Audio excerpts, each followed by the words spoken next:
Thank you very much.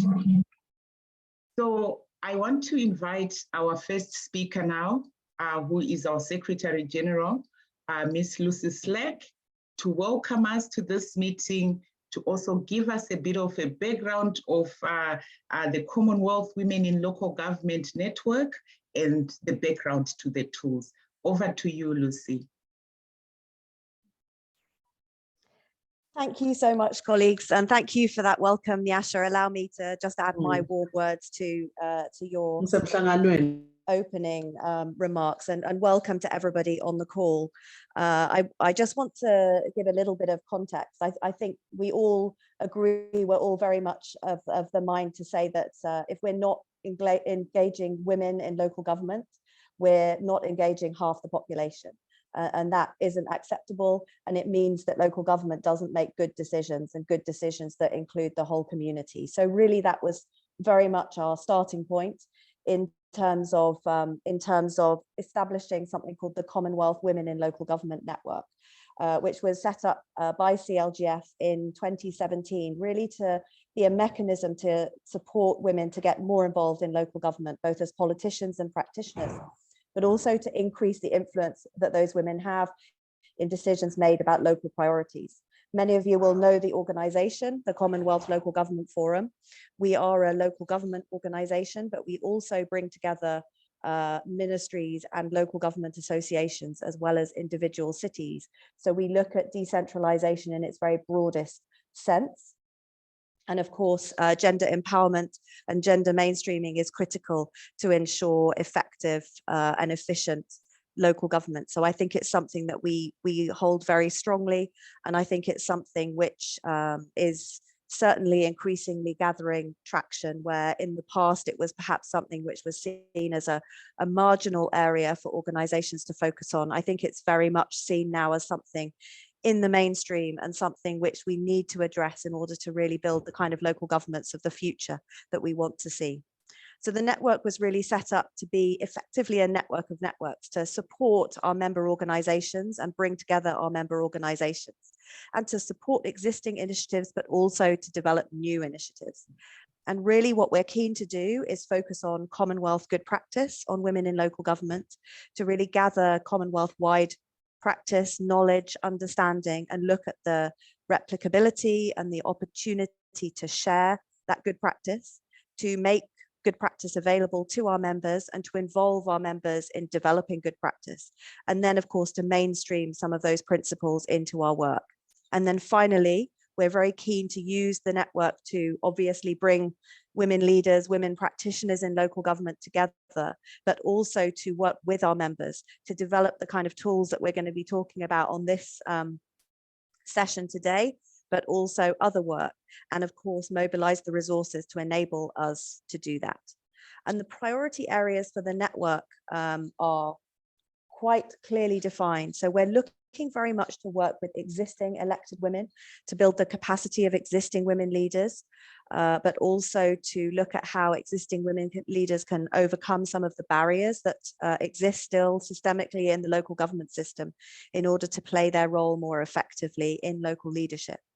To work with prospective elected women, so really recognizing the next generation of leaders, to encourage greater understanding of the roles and responsibilities of local government leaders, and then to particularly encourage young women, or perhaps women who haven't thought about running for council, to run and to build capacity in order to enable them to do that.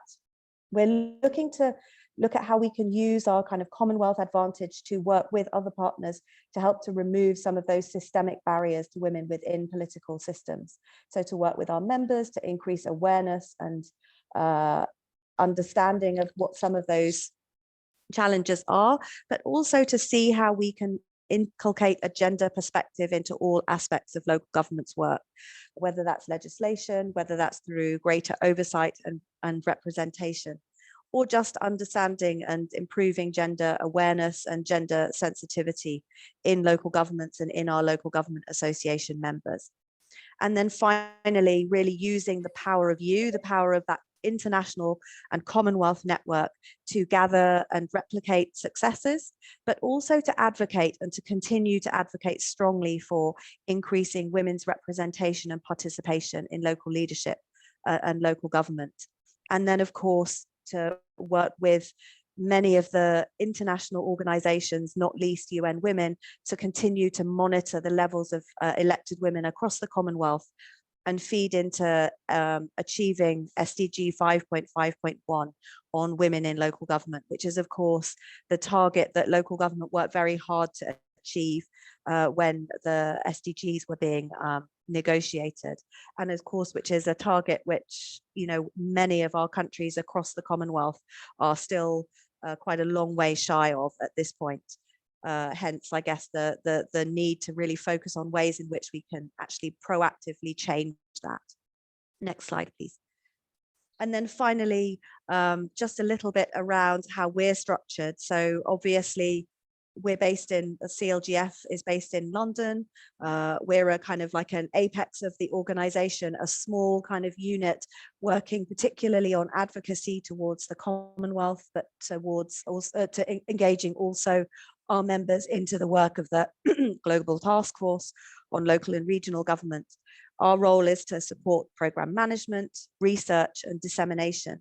But where you'll really feel the Commonwealth Women in Local Government is through our regional offices and also through the Commonwealth Women in Local Government Steering Committee, which is developed through a combination of some of our staff from the regions, many of whom are on this call, but also some of our councillors and leaders from across the Commonwealth. So really trying to build that kind of like dialogue between practitioner and our own organisation.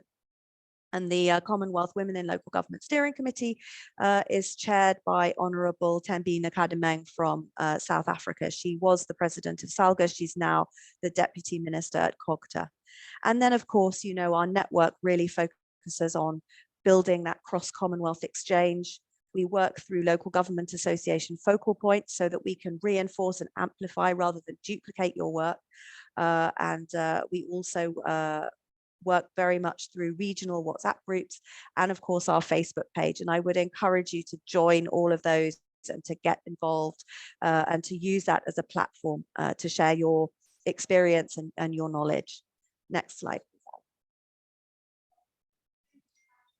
And then finally, I just wanted to say a little bit about the genesis of the tools that we're going to be talking about today. As an organization, CLGF has a framework partnership agreement with the European Union. As we know, the European Union is one of the major development partners supporting local government globally.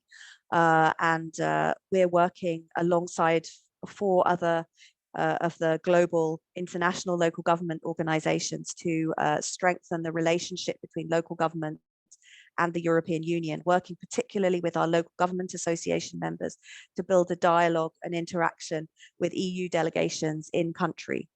And as part of our partnership agreement, we also have some funding to support women in local leadership, to support the strengthening of the women's networks in local government associations and ministries of local government. So really to look at how we can bring our members together around this issue, how we can draw on your expertise and produce tools and materials, if you like, which are useful to us in driving forward the gender equality in local government agenda. So we've been working on training. We've been working on advocacy to advance the gender equality agenda, most recently at the Commonwealth Heads of Government through the Women's Forum, really to use our engagement with you and our members to recognize and understand what some of those barriers are to inclusion and to provide resources. And the tools that we're going to be talking about today are really a response to that. It's sort of thinking about what can we do, what would be useful, what do our members want, and how can we produce something which has a broad reach, is applicable in obviously the context for which they've been developed, but potentially also more broadly across the Commonwealth, and how we produce materials in a way that really respond to the way in which we live our lives today. You know, what kind of materials are useful. So we're going to hear from 3 of the pilot projects that we've been involved in supporting through the EU project. So the first is a pilot project in the Caribbean, supporting the Association of Local Government Authorities in Jamaica and their women's network specifically to develop their social media capacity and use that in their work as counsellors. We've been working with our members across South Asia to put together some digital tools to look at supporting women in local leadership. And then in Pakistan, we've been working with the local government, local councils associations, which are the local government associations in the 4 provinces in Pakistan, to put together materials to support women in leadership and to really think about how we produce those materials. I don't want to steal the thunder of our speakers, Nyasha. I'm going to hand back to you. And I know that our speakers are going to go into a lot more detail on the tools, and there'll obviously be an opportunity for us to debate and discuss how we can build on this and how we can take this forward in the future. And you'll see from this last slide some of the benefits that we see of digital tools. We're interested also to learn a little bit more from you in the way in which you've used digital tools and you would like to roll out digital tools in the future. So we're looking at the reach of those tools, the capacity of those tools to reach people way beyond capital cities. We're talking about youth engagement and how we can use tools to try and engage young people into local leadership. Obviously, the affordability and accessibility of those tools, the opportunity for collaboration, and to really, deliver training and capacity building perhaps in a different, more accessible way, and really as a way of equalizing access. I don't need to say any more. I don't think at this point. I'm going to hand back to our facilitator, and I look forward to hearing from our speakers. Nyasha. Thank you very much, Lucy, for that.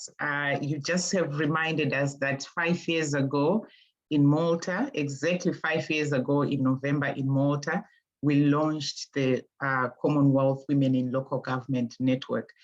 And looking back, as you were going through what we've done so far, I think we have achieved. 5 years later, we are talking about tools that we've already implemented. We're talking about the capacity building that has happened across the Commonwealth. In Southern Africa, even, we also had the opportunity to implement a project for two years, where we worked with women in that region to build local government, women in local government forums in 4 countries. We established networks of women in the region. We undertook capacity building, advocacy, and I think a lot has been done under the Commonwealth Women in Local Government Network.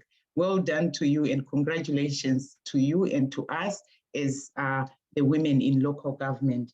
So thank you very much, Lucy, for really setting the scene for us in terms of who Commonwealth Local Government Forum is, what the network is set to do, and the tools that we are going to be considering in today's meeting. So thank you very much for that. So we've just concluded our first session, which is really the background and setting of the scene. We are now moving to the next session, which is our second session, which is looking at the actual tools. We've got 3 presenters that are going to share those tools with us. And the presentations are really going to look at what they did, when they did it, who they did it with, what the results were, and what the benefits have been in terms of developing those tools. So without wasting your time, and maybe before I do that, we're also encouraging you to share any tools that you might have in the chat. Please share the links. We know very well that a lot of things are going on around across the Commonwealth. So just share whatever tools that you might have, or any other similar initiatives, so that we can expose them through this platform. So our next speaker is going to be Anuya Kua, who is CLGF's regional manager for South Asia. Anuya is going to make a presentation on the women as local legislators too, the world tools. Over to you, Anuya.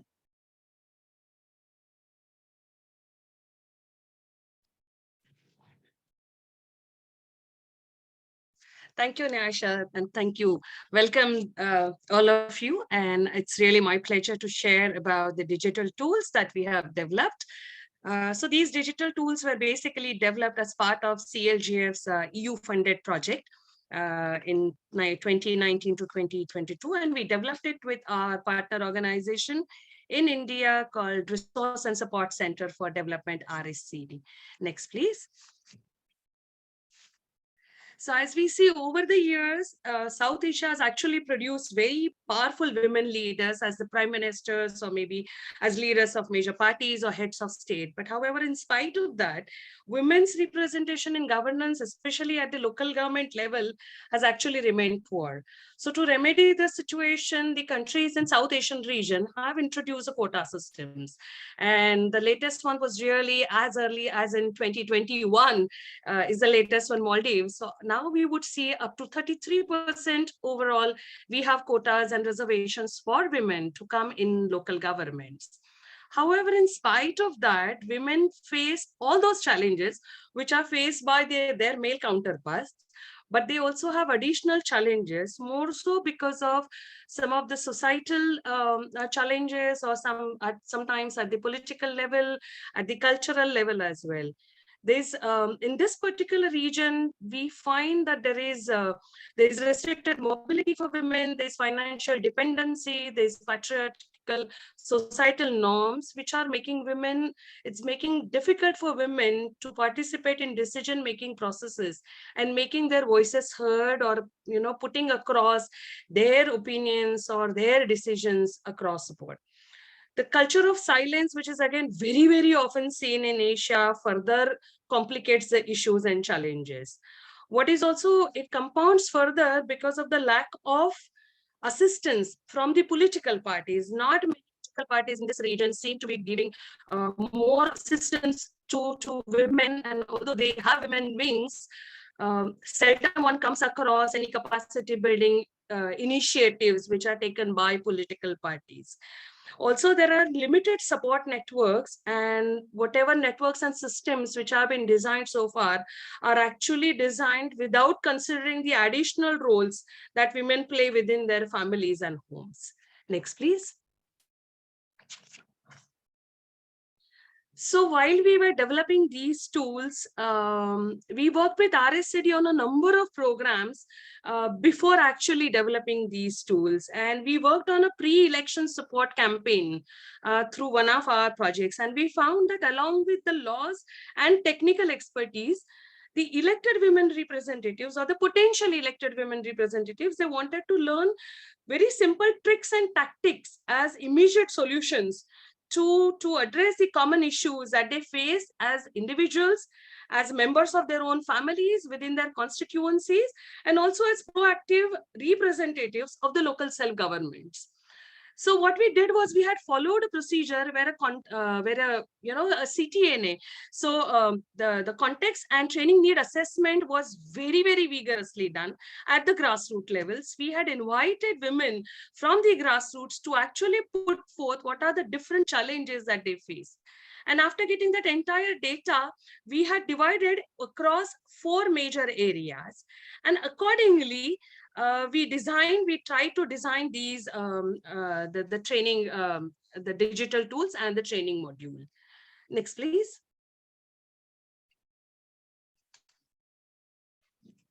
So as you can see in this particular, our digital tools, we have focused on 4 key areas or 4 power centers as we call them.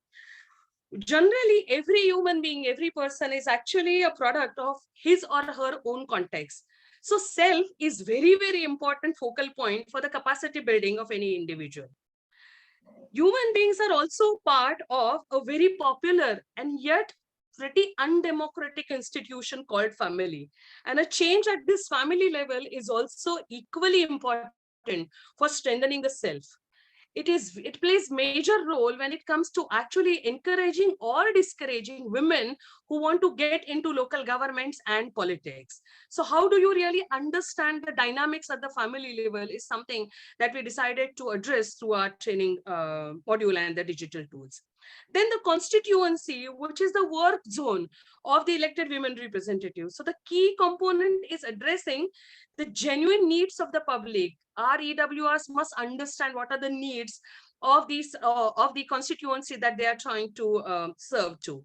And then finally, a very sound knowledge of the functions and procedures of the local body, which will provide them required confidence and competence to represent and serve the constituency. So thus, if we are empowering elected women representatives, we have to do it in the context of self, family, constituency, and institution. And that is what would actually is the real key to ensuring good governance. Please. So as you can see in our training module, the focal areas really look at these core 4 power centers, and then each of these centers, each of these sections deal with various issues and challenges faced, and it also deals with and it also talks about the strategies as to how do you deal with those challenges found. So again, there are a number of lessons all together in this training module, and we have decided about 32 training module, 32 lessons, and around 12 digital tools based on these lessons have also been designed into our training module. Next, please. Typically, this is how our training lessons and then linked with that, our digitals are going to look at. So in each of these lessons, what we have done is there's also a very clear-cut note for the trainers who are going to conduct this training. These trainings can be done sitting remotely, but you could also use this in a hybrid manner. So one could actually go to the community or to our target audience and conduct like a combination of physical as well as digital training. So in each of these lessons, there is duration given. There are key objectives that what we are trying to achieve out of it. What is the material that they're going to need if a trainer is actually going to physically conduct that particular training, and what is a step-by-step procedure he or she has to follow when this training lesson is being taught or when this digital tool is being shown to the participant. And how do you really, what kind of questions do you ask? How do you do the brainstorming? And then what kind of lessons or key takeaways that you come up with? So how do you really sum up? So it's very clearly mentioned in all these 4 sections. And linked with that is the digital tools. Again, for each of the digital tools is QR code provided, and these tools are also available on the YouTube. Next, please. So as you can see, this training module is designed. So our target audience has been South Asia. This consultation was done not only in India, but after getting this feedback from the grassroots in all the 5 countries of this particular region, it was a bottom up as well as top down, both approaches we have applied. So the basic knowledge wisdom came from the grassroots. It was then taken up. It was shared at the national level experts. It was shared with the international trainers and experts.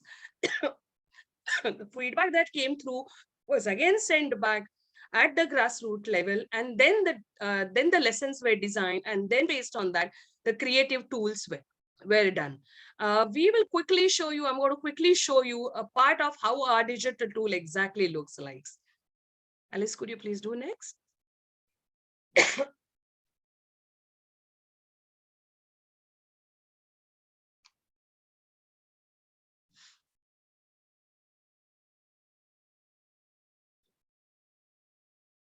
जाहीरनामा तयार कसा करायचा, लोकांचे प्रश्न जाणून घ्यायचे असतील तर तो लोकांमध्ये जाऊन आणि लोकांच्या सोबतीनेच करायला हवा. प्रत्येक प्रभागात सभा घेऊन, गटचर्चा घेऊन अडचणी समजून घेणे, त्यावर गावकऱ्यांच्या दृष्टीने असणाऱ्या उपायांवर चर्चा करणे, गावातल्या प्रत्येक गटाची पार्श्वभूमी समजून घेणे आणि त्यावर चर्चा करायला हवी, आणि मगच ते सगळे मुद्दे एकत्र करून एक सामुदायिक जाहीरनामा तयार होऊ शकतो. त्या जाहीरनाम्याची पत्रकं गावभर वाटून फलकांवर लिहून ते पुन्हा लोकांपर्यंत पोहोचवण्याचं काम प्रचारात व्हायला हवं. अच्छा, बरं. आणि असा जाहीरनामा करताना काय मुद्दे लक्षात ठेवायला हवेत? हो, आतापर्यंतची गावची परिस्थिती कशी आहे, गावाचा विकास आपण करणार आहोत, पण तो कसा करणार आहोत हे सांगायला हवं. आपली धोरणं आणि पद्धती काय असतील, लोकांच्या प्रश्नांवर काम करायचं नियोजन कसं असेल आणि लोकप्रतिनिधी म्हणून आपला प्राधान्यक्रम काय असेल, हे मुद्दे त्यात यायला हवेत. म्हणजे जाहीरनामा विकासाभिमुख आणि सगळ्यात महत्वाचा म्हणजे लोकाभिमुख होतो. खूप खूप आभार सलमा या माहितीसाठी. जाहीरनामा कसा लोकाभिमुख असावा हे समजलं. मी असाच जाहीरनामा तयार करून निवडणूक लढवण्याची तयारी करते. Thank you, Alice. So this was just an example. We have showed you a part of this particular clip. As you can see from this clip, it shows how you would do something, how would you take up an action, what are the key do's and don'ts, and it comes in a local language, but obviously it comes with English subtitles, and we are absolutely fine with our members, our member organizations, to translate it into their own languages and use it, in their respective countries. So some of the key takeaways that we find from this digital tools and training modules is this has helped us to reach out to a wider audience. We found that especially during the COVID times, when everything really came, to a standstill, and there was very, very almost no mobility, we found that our EWRs into our smaller villages were able to use their smartphones, the mobile phones. They have used mobile technology. A number of things we could achieve because of through the WhatsApp groups and the WhatsApp networks that those were formed. So yes, these digital tools definitely help us to reach out to a wider audience within whatever limited resources that we have. In places like, say, Maldives, for example, where there are several atolls, several islands far stretched away, going to one particular bigger island and then connecting to the EWR, selected women representatives, across rest of the islands in that region, it really becomes very, very easy. Then these multimedia tools, it's not a monotonous or a very boring kind of a session that is being done, something that the EWRs can relate to. And we have kept in mind that we have tried to use the adult learning principles here. We are dealing with adult human beings who cannot really sit for hours and hours of lectures. And we really need hands-on tricks and tips to be given to the EWRs. So in the digital tools, you would find lots of case studies. There are videos. There are games like a snake and ladder game, which have been given. Then there's something called as a newsletter or a newspaper clipping, how it could be done. So all those various ways that they find engaging, interesting, at the same time, it has much more audio-visual impact on our target group as well. And then finally, what we also find is providing that support system, a network for elected women representatives to go back to, because sometimes we have found in our field, if there are any issues, the EWRs actually get in touch with each other and learn that what can be done in that particular moment, rather than you reaching out to the senior government official levels and getting an answer. This kind of quick going back and quick kind of key inputs are much more helpful. It strengthens their own abilities to face challenges, and having that feeling that yes, somebody is there to cover my back, somebody is there to give me the advice that I need at that very moment, absolutely strengthens and improves their confidence and improves their competencies.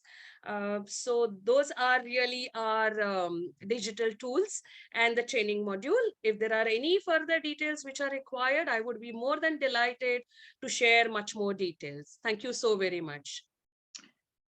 Thank you very much, Anuya, for that presentation.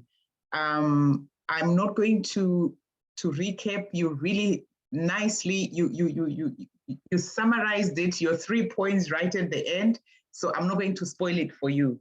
Let me now just call upon the next speaker, who is Uma Rana. Uma Rana is the Knowledge Management and Communications Manager for the Association of Association for Development of Local Governance in Pakistan. He has 9 experience in the field of traditional and digital communications. So he's very experienced in that field, and he's worked with development partners such as the European Union, GIZ, in and outside Pakistan. So he's got impeccable qualifications and competences around the issue of digital tools. Uma, over to you. Thank you so much, Naisha, for this great introduction. That I don't even deserve that introduction, but thank you so much. And how could I follow Anuya Didi? So much work, so much great work you have done in the region. But I'll try to explain briefly what's happening so far in Pakistan in last few years with the collaboration of CLGF and EU financial support. So let me just give you a short preview of what we have done and what this presentation gives us in a few minutes. So at first, we'll discuss local government status in Pakistan, what's happening with women. And after that, we'll be giving you different working areas for women that we have done and we have achieved different areas under the project SALG. And after that, we'll be giving you a display of a video that will present the digital tools and the trainings and different expert roundtables we have done in this under the formulation, under the process of developing the digital tools, and how we have disseminated those digital tools in the phase of achieving the project. And in the end, I will be giving you a short glance of what we are doing currently in these days. So can you please move to the next slide? So unfortunately, Pakistan was not that much fortunate to have sustainable local governments after the independence. But approximately after 2020, we don't have any proper local governments in Pakistan. So in Pakistan, currently we have a ray of hope. In Punjab, we have they are doing delimitations under the new law. So in Sindh, the first phase is also scheduled, and the elections will be conducted soon. In KP, the KP province, Khyber Pakhtunkhwa, we have a proper running and functional local governments, and in Balochistan, so on and so forth. The second phase is underway in Balochistan, and the elections on first phase is also underway in Azad Jammu and Kashmir. The point of displaying this aspect is necessary because due to the absence of local governments, women are completely forgotten. They don't have a proper representation and reach to the top level political decision makers. So if you don't have a proper running and functional local governments in your country, you cannot give a proper representation to your women. So please, next slide. So in Pakistan, in urban structure of local governments and rural structure of local governments, there is a structure of general councillor and mayor, vice mayor, and women members, minority members, labor and youth members, which will be elected on the reserve seats. So it's the hard and fast structure that's adopted in our country. So in different provinces, it's different. But my point is to telling the structures, the women representation is just one member in the whole panel of representative local government representatives. Only the one women member is provided to get elected. Can you please move on to the next slide?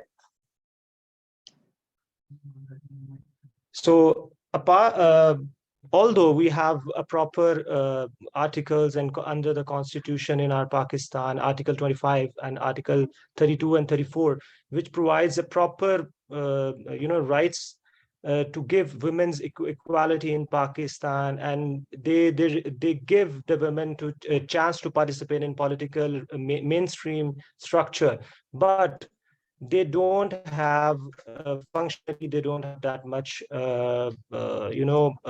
structure and priorities. The government officials don't have priorities to engage women. So after seeing all these challenges and drawbacks, we have developed this project with CLGF under the co-funding of EU, and the main mission was to provide enabling women development framework to include to represent inclusive participation and formulate women development committees in all over the Pakistan, which can give proper and equal rights, and along with that, a proper top-notch and top level and bottom level representation to formulate policy legislations and to cope with those challenges that they are having currently, and to all those women who are aspire to be a politician at the local level and move along on the top level to change the life of those women who don't have any voice. Can you please move on to next slide? So currently, we only have 20, in some states, we have 22% of women participation. For example, if I must say, in Balochistan and in Sindh, we only have 22% participation of women who are also on the reserved seats. So apart from that, other states are giving women opportunity up to 33%.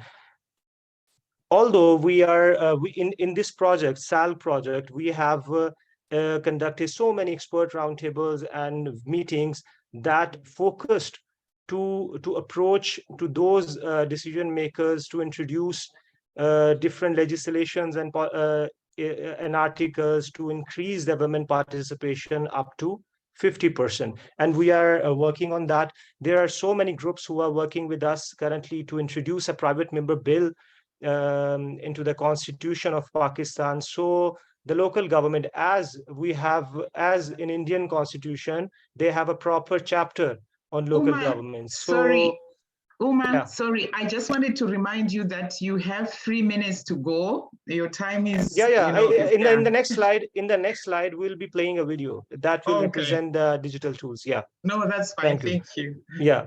So this representation will be for, can you move on to next slide? So we'll start the video.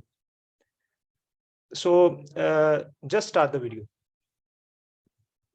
Sorry about that. No, I know.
Ngiyashafota like literally. Oh, ngila masweet. Nyobe kubukeka ngathi ma-cheap. Lokhu ngiyabona sibuhle. Sorry, can you please mute your Someone is- microphones? Yeah. Okay, just give me 1 minute to sum up the presentation. Can you please put on the slides again?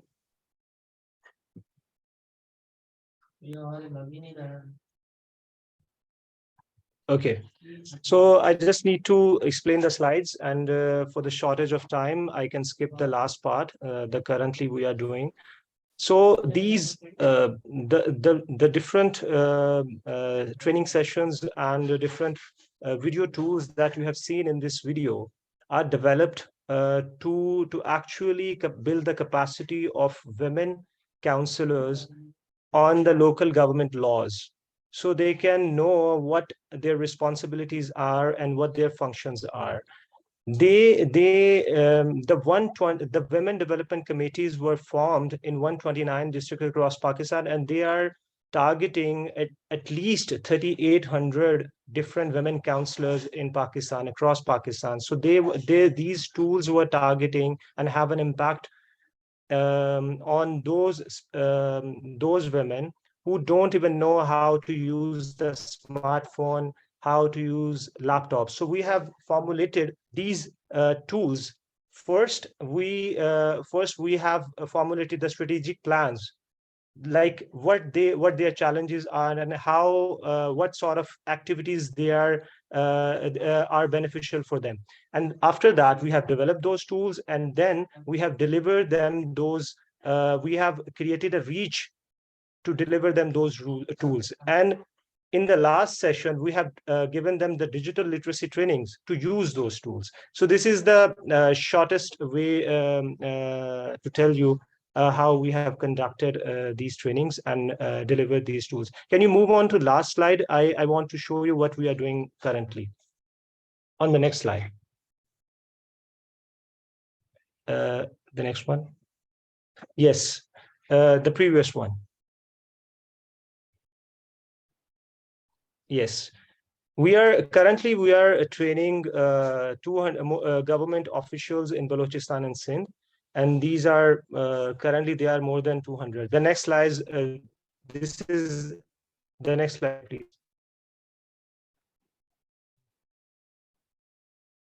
The next slide.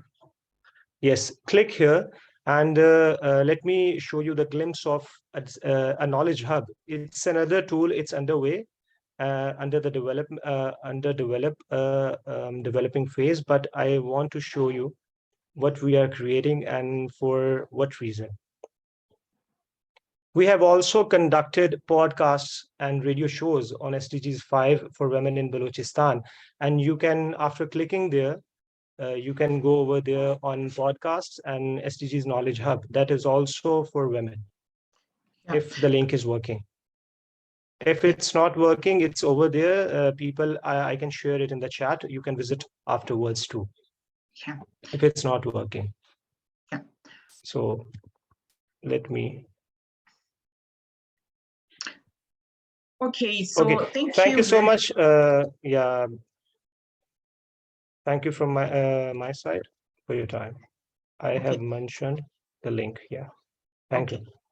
Thank you very much, Uma. We're going to just share. I think I'll ask my colleague Alice to just share the link in the chat. And just to remind our participants that we are going to share all the presentations, all the slides, so that we use this meeting as a snippet of what all of this is. Otherwise, I'm really sorry to our presenters. I'm going to just ask you to stick to the time so that we run the meeting within the 1.5 hours, and then we can share widely after the meeting. May I now call our third presenter, Mr. Christopher Grahamstown, who is the CEO and founder of Impetus Creation. Christopher is an artist, creative designer, brand developer, and a social media specialist. He worked with women in Jamaica on the Jamaica social media program. Christopher, over to you. And just to remind colleagues that we do not have a lot of time. So please, let's just make sure that we do this within the time that has been given to us. Thank you very much.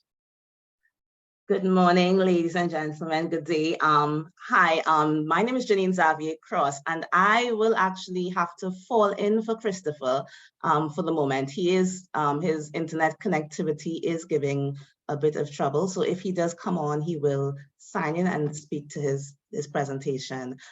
Just to go back one slide, Alice. Or to the beginning of those slides. Great. So this was a project that was implemented in Jamaica. It was a social media literacy project implemented with the Association of Local Government Authorities of Jamaica. And we worked with a consultant, a communications consultant organization by the name of Impetus Creations. And that organization is headed by the CEO, Mr. Christopher Granston. He may come back in at some point and share some more on the experience of this opportunity. So the project that they developed was looking at digital technology development, social media literacy for the women who are all part of ALGJ, the counselors. And it was a program to be able to ensure that they could enhance their programming, enhance how they look at and experience social media, how they interact with it, and how they utilize it in implementing their roles and their businesses. Next slide.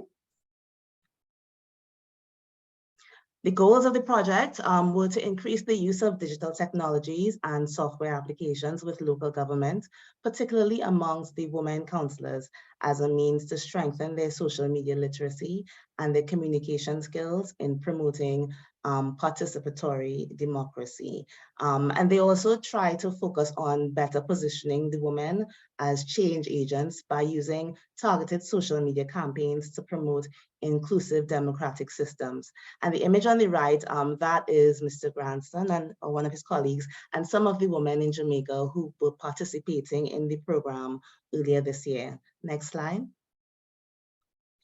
So in implementing any digital technology in any digital platform or any training that looks at digital technology, you will of course experience some challenges, which may vary according to the nature of the persons that you're working with, the nature of the technologies, the advancements in the country, etc. Some of the challenges that they faced in implementing here, social media itself continue to change. Social media is a combination of a significant range of enduring trends. The effects of those trends are not necessarily observable without online analytics tools. So often they recognize that you have to be educated in the right steps to be able to track the overall effectiveness of any campaign that you may be implementing or any work that you are doing. So it was useful having the team on board to be there to support the women counselors as through all the changes in Instagram, on Facebook, all the different things that kept transforming over the time of the project. They also highlighted some issues with participation. There are a sparse number of female councillors in the various divisions across Jamaica, and some of the municipalities have very few elected women, some with one or two, while others may have had larger clusters of groups. The project itself tried to implement training sessions, which would have encouraged persons to come in and have in-person sessions for training, which often, because of the participation issues, they sometimes realize, okay, this has to be transformed, and they would have to then do online training. For some other persons had to have training at different times of day just to be able to incorporate the busy schedules of the different women. There were issues with remote learning. Remote learning failed sometimes to connect on a personal level, particularly with the more senior elected female councillors, many of whom actually don't necessarily value social media as a representational tool. So a lot of this project resulted in having to raise awareness of the value of social media, and even trying to make sure that that connectivity happened with particularly the older counselors. And finally, another key challenge was support provisions. Most of the elected representatives required constant support, engagement support, to be able to actively promote their social media campaigns outside of the election exercise. So the skills and the techniques that they needed, that were needed to make sure and be available for those participants, had to be constantly revisited and used on demand. So as a result of this, the consultants developed a series of PowerPoint presentations and different mechanisms to be able to support them. They had to do a lot of hand-holding, often with many of the female counselors throughout the process. And they recognized it was a very engaged process to be able to roll out the program. Next slide. So what were the deliverables of this social media project? It started off with, first of all, of course, with any project, you have to understand the level of literacy of the women who you'll be encountering the program. So they engaged on a series of surveys to assess where everyone was at, whether they knew what social media was, whether they were aware of the different social media platforms, whether they used it in the past, and different questions to assess where they stood. And at different stages throughout the exercise, they would have reevaluated to see the success, to see if there has been any change as a result of implementing the program. Another key deliverable was a social media template toolkit, which included things like guidelines on how to use social media. It included editable slides for the women to use and for ALGA to use, slides for Facebook, slides for Twitter, and of course, some persons prefer to use a black and white hard copy version to be able to follow how to use social media. So there was a printable user manual created, and all of these tools are actually now available for you to see on the CLGF website as well. And we really encourage you to look at those to roll it out for your own programming across the Commonwealth and across Africa, Asia, etc. So there was a report on the training. They had a series of training sessions. ALGA as well, they would have developed a YouTube channel where they would where they highlight some of the video products that have been created. And some of the products included 2-minute short video clips on some of the female counselors' experiences as part of the program, experiences talking about the skills that they have to that allow them to be very effective in making contributions. They talk about things like what communication strategy they use to engage key stakeholders. Different stories come out in these experiences. And these videos are available on the ALGA website, which means they are present for the existing counselors to use in their campaigning. It's present for other counselors to use in terms of trying to get a sense of what the role of a counselor may be, and maybe also to get a sense of some of the challenges and barriers faced by women in their roles. Next slide. This slide just gives you an overview of some of the support elements that were created to roll out the program.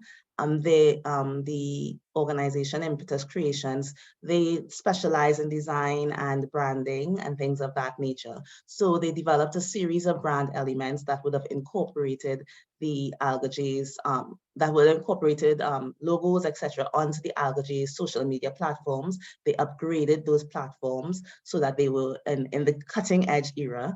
The series of videos that I mentioned are on the YouTube channel. And then again, I also mentioned that a series of coaching sessions were delivered with PowerPoints. And some of the topics they talked on were social media strategy engagement, content creation, advertising, developing a professional digital footprint, a series of core bits of information that you would need in engaging and advancing the work that you do through social media. Next slide. And this is just a sense of some of the different elements of the toolkits, some of the templates that would have been created, which CLGF as an organization can continue to use when they're promoting different women's initiatives or gender-related initiatives or promoting things to support women's political inclusion. Next slide. These are 4 of the key toolkits that have been created and which will be on our CLGF website. The guidebook, which is the one to the top left, it explores a brief history of social media platforms. It talks about laws, responsibilities, freedom of expression. It looks at things like the rules and some of the key safety tips when using social media. And it provides information on things like copyright infringement, online conduct, flagging, a series of things that sometimes you may not think of on a day-to-day basis, but are very important when you have a role to play in the political arena and when you have to promote your public image in that format.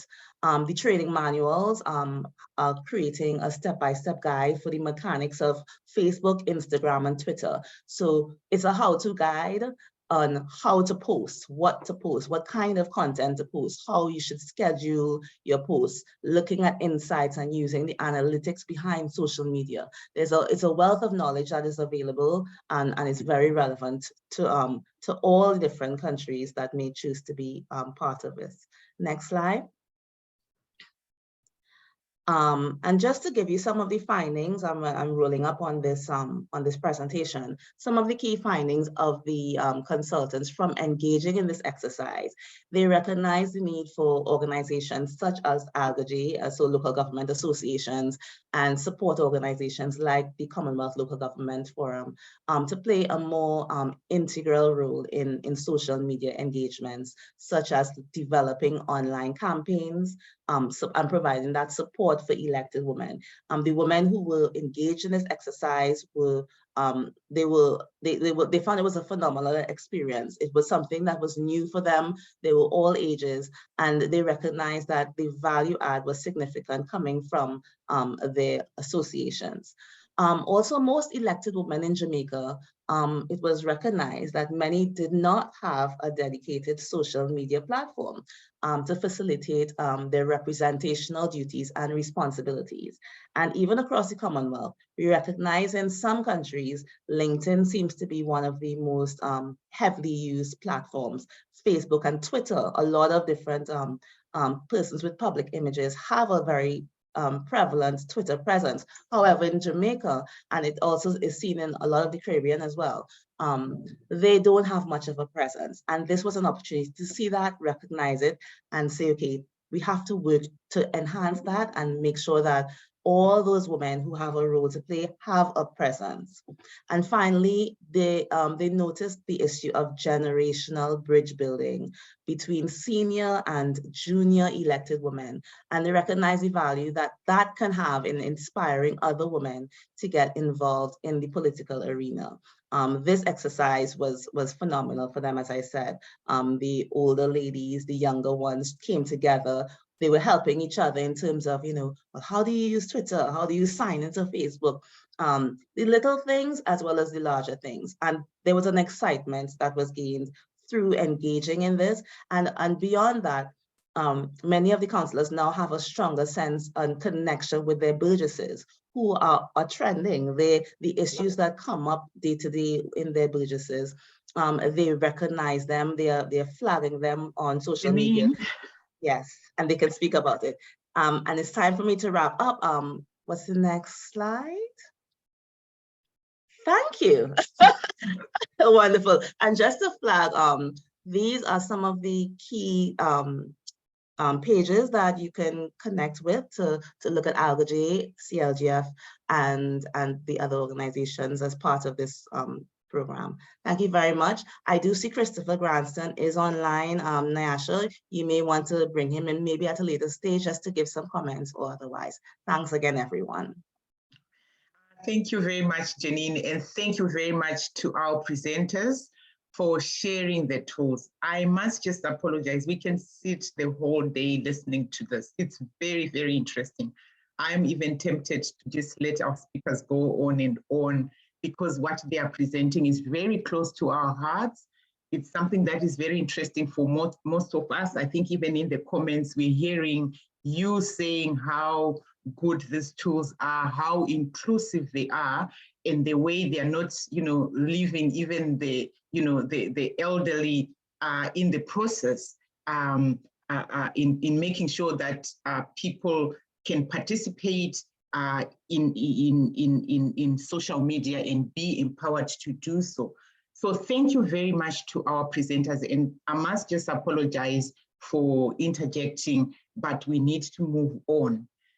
So we have heard about the tools, and as I have already said, what has been presented is just a snippet. You can access them.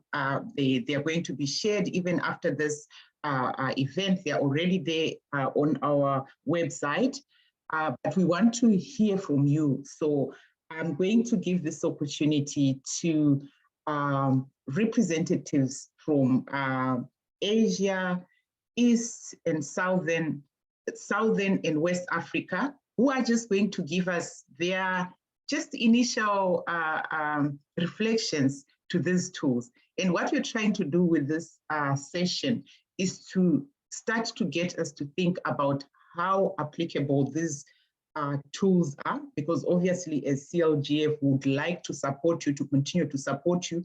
So for the regions that didn't have this kind of initiative, what we really want to see after this is you coming to say, look, we think we can do this in our region. And already I think my colleague Anuya even said we can start to work on this so that we contextualize these tools in the different regions. So this session is really looking to get us to start to think about that. And our colleagues, we do have 5 respondents who are going to give us their initial thoughts about applicability, and if they also know about similar tools in their regions. And I know that one of the presenters has already even used the tool, so it's an opportunity to get that feedback from them. Without further wasting your time, I'm going to invite our first respondent, who is Hemanthi Gunasekera. She is the Chief Executive Officer for the Federation of Sri Lankan Local Government Authorities. She has been in the local governance field for a very long time. And I really want to appreciate the quality of presenters that we have. She's been working in local government for 15 years. She holds a master's degree in development studies and public policies. And she has also just passed as a finalist of the Chartered Institute of Management Accountants. And she's got experience working at the national level and at the international development levels. So over to you, Hemanthi. Thank you. Thank you, Nisha.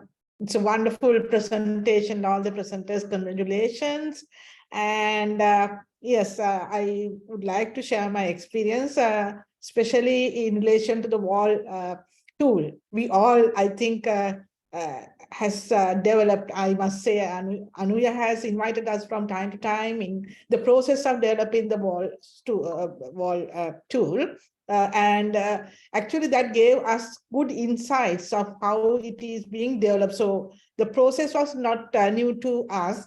I think the colleagues from the region also participated. And what we did was after that, now, as you know, we had our last local government election in 2018, and now we are in the verge of having the next election. So in the last local government elections, we had a 25% quota. So now it's time for us to kind of looking forward to training our potential candidates. So we adapted this wall tool, which was very important for us also to build on our training programs, because it actually, we also looked at the 4 cornerstones Anuya has just explained. The interesting part is we actually customized it to our local context. We named the tool as First Love. So, you know, it just strikes everybody's mind, what is first love? So we want every woman who is coming into local governments to feel that, you know, their first love should be politics. So now everybody, like in the local government in Sri Lanka, knows first love. Like they are aware of first love program. And then what we did was like building on the contents, we localize it, and we actually, since in Sri Lanka, like developing animated cartoons is quite expensive. So we got real characters and, build upon what has been spoken in the animated characters. So this was very interesting, and everyone embraced this module so well, and we still continue to work with all the potential candidates, including the ones who are already in office, because it's a very progressive way of developing the elected women. Actually, in 2018, when we had the local government elections, what the challenge we had was like, we were not prepared to, to this kind of a 25% quota. It was a really challenging period for the political parties to seek and get women to get into politics. So it was like, for some, it was like not that they really wanted to get into politics, but by chance they came into politics. So the challenge we are having into the future is, now we assume or we assess that about 50% of the women in the local governments, now we have about 1,900 women councillors.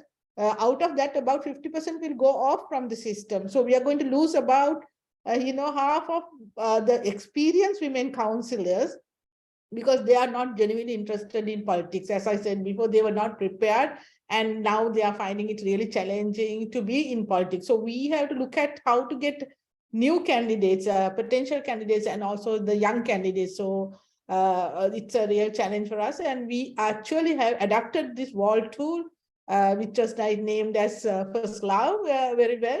And we keep on training our candidates. And the second thing I would also like to share with you all is, with the EU support and with the CLGF support, we actually had developed a directive to set up women's committees in the local authorities. We don't have a dedicated committee for women in the local authorities. So that was a real good support that was given under the EU project by the CLGF. And we developed a directive, and now 2 provinces actually have lobbied to handed it over to the governors to gazette that. So that will be a good progressive step. I think CLGF has to make note of it, because we are actually very appreciate the support given by the CLGF to have the national level kind of a forum and endorse it and ratify it. And then some of the women lobby groups have now handed it over to the governors of the respective provinces. So these are our experience. I would also not like to take much of the time, and I really impressed by Jamaica Association. I think there's a lot to learn about social media, because at the moment we are doing a lot of trainings on using social media platforms for election campaigning. So thank you very much for sharing that information as well, and I wish good luck to everybody. Thank you very much. Thank you very much for sharing. I think for me, the key takeaway, which is very relevant to this session, is localizing the tools. So there is opportunity already. I think the first speaker has already indicated that you can actually localize this tools. So it's really up to us to, to say, raise our hands and say, CLGF, come, let's localize in our own countries. So we're going to move on to our next respondent. Her name is Shuhulang Nangram, the Deputy Manager for Meghalaya Basin Management Agency, which is a not-for-profit company incorporated under the Planning Department of the Government of Meghalaya in India.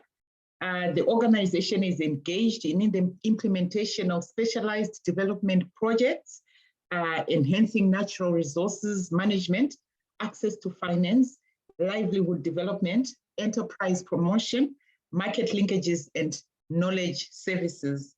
Shuhun Lang, over to you. I'm very sorry if I've mispronounced your name. but I really tried. Over to you, dear.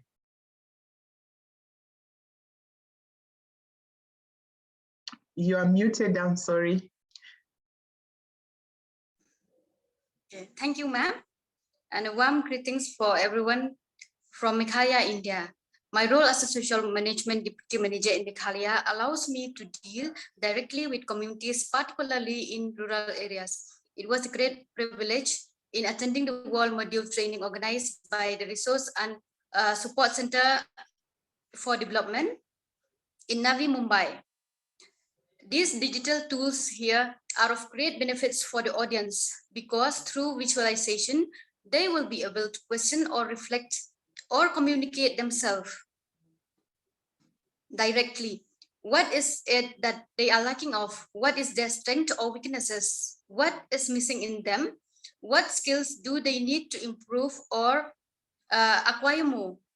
This will help in the long run to improve themselves and think out of the box. It will give them the confidence and empower them to stand for the rights, to stand for the right cause and raise the voice and to achieve the desired outcome for any project. Moreover, these digital tools, it will change their mindset and feel and the women will feel encouraged to participate and influence more in various social meetings or programs or any trainings which will enrich their knowledge and skills. Well, the tools can be used during the capacity building training or meetings.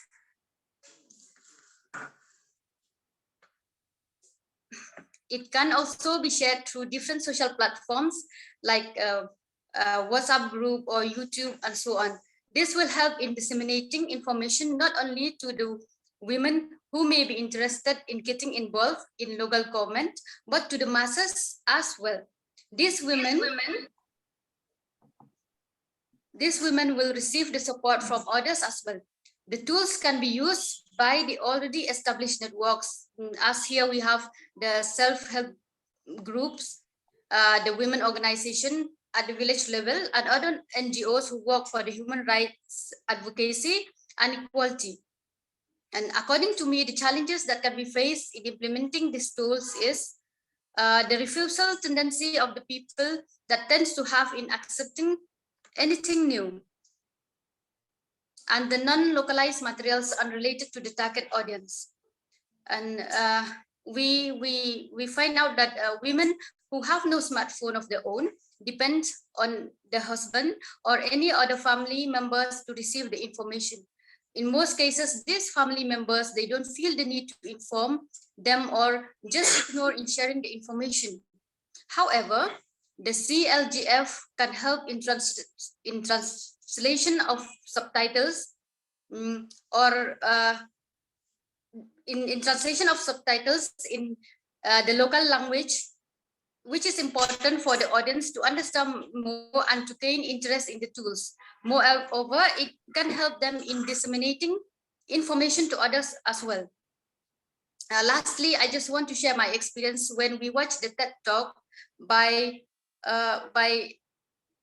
Hajir Sharif, a human rights activist.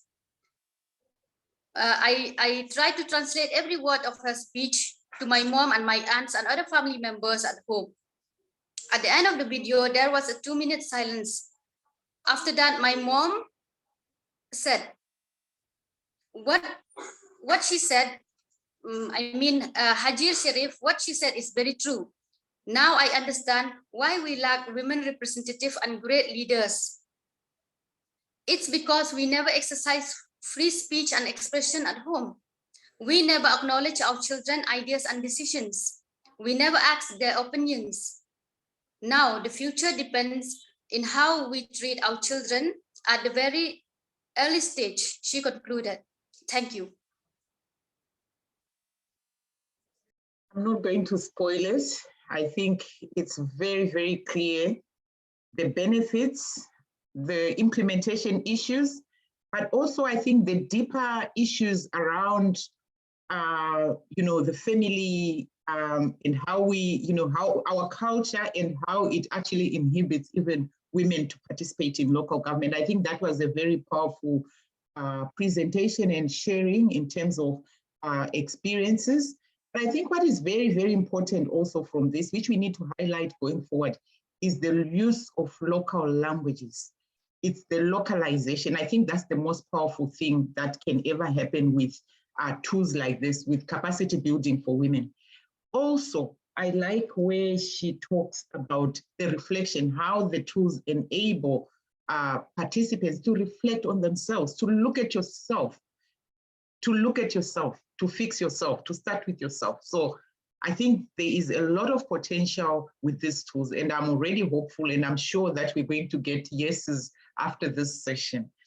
So we're going to invite our third respondent, who is Honorable Mrs. Gladys Otai Ado Osei. She is the president of the Women's Caucus of the National Association of Local Authorities in Ghana, in West Africa.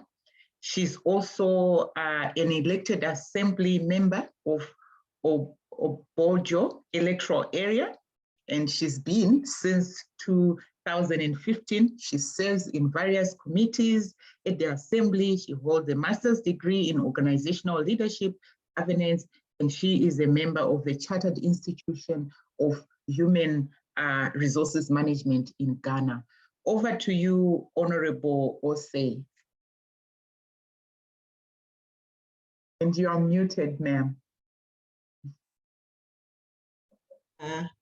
Good morning to you all, and thanks for the opportunity. It's a very good presentations that we have actually listened to, and these tools are really going to be very, very useful to the people that we serve in our communities or municipalities. To reach out to my audiences, I have the electorates within the communities, within the municipalities, and everyone who falls within the terrain of local governance as our audiences. And the fortunate thing is that we have a larger scope of people or honorable members who uses the smartphone. Thereof, they can be accessible to these tools. However, we have some of the members who are not also on the smartphone or do not have the smartphone. So it will be a limitation for them to access these tools. But however, I'm happy that we are talking about how we can localize it so that they can also get on board. In terms of how it can be effective to us in our activities, we will use these tools, or these tools are really going to help us promote our work. We'll advertise whatever things that we do. It can serve as a platform for us to reach out to larger scope of people. It will also let us bridge the gap internationally and locally, because now we are talking about how we can reach a higher scope of people with these IT tools or technological tools. Once these tools come on board, it will let us reach out to higher people. We will leverage on it to put whatever thing we are doing in a small community or a small space to come to a larger notice. Mostly when we do things, it's within our communities or within our country. But this time with this IT tools coming on board, we will reach out to a higher number of people. Also, in terms of the adoption, I think for some time now we have limited ourselves to only few of the gadgets, but with the presentation, there are lots of IT tools that we can leverage on. Mostly we got only WhatsApp, Zoom, and Facebook, but they are Reddit, they are Pinterest, Snapchat, TikToks. So I think these tools, these IT tools, once we've actually had the knowledge on it, we will use it effectively to reach out to higher people. We'll adapt it and we'll use it effectively. In terms of challenges, I would say that, as I already reiterated, we have larger scope of people who are already on the smartphone, but we also have some honorable members who do not have smartphone. In Ghana here, we call it YA, quote unquote. If you are not, your phone is a non-smartphone, we call it YAP. And some of my colleagues, some of my honorable members are on this, so they can access it. We also have the telcos. Most of them do not reach to all the areas or the regions. Just this morning, I have one honorable member calling me who really wanted to get on board, but severally her community do not have access to network or good network. So there's also a room for us to let almost all the telcos people go to everywhere so that this tools can be accessible everywhere. We are happy that CLGF is coming on board with this forums, so that I've heard some of the presenters saying capacity training. So we also suggest that there should be IT training, capacity training, so that we can all be at the same page. All the honorable members, all the people that are our audiences will have opportunity to come on board and push the agenda, the sustainable goal that says that we are to reach 2020 gender parity, so that all women can be on board. We are looking up that women will come to leadership, will have higher women coming into the decision table. With this tools coming on board, we can leverage on effectively, and everybody can be reached across national and across international, the global world. We can reach out to our audiences. Thank you so much. Thank you very much, Honorable Councillor. Very practical ideas and suggestions. I think what is very clear right now is that access to smartphones and access to internet are basic needs, and they are basic needs, and we really need to view them as such, especially for our leaders, if they're going to be doing their work effectively.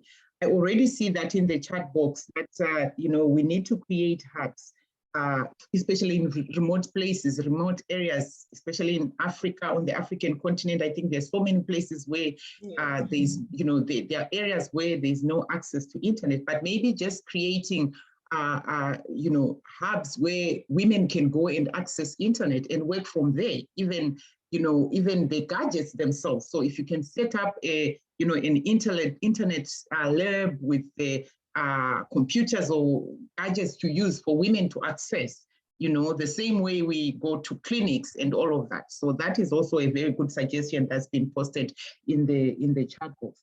I'm going to straight away move on to our fourth respondent, Honorable Betty Ethel Naluyima, who is the Shadow Minister for Local Government in Uganda. She is a Member of Parliament for Wakiso District and a former District Councillor. She has served in various leadership positions in Wakiso District and Kira Municipality. And by the way, Uganda is in East Africa. Over to you, Honorable MP. Thank you so much, and good afternoon to everyone.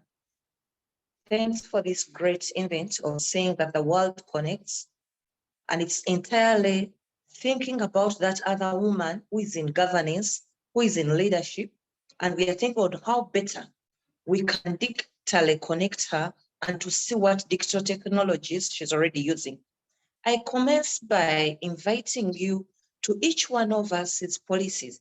You cannot say anything as far as local government is concerned, minus first looking at the country's policies and the provisions of the law.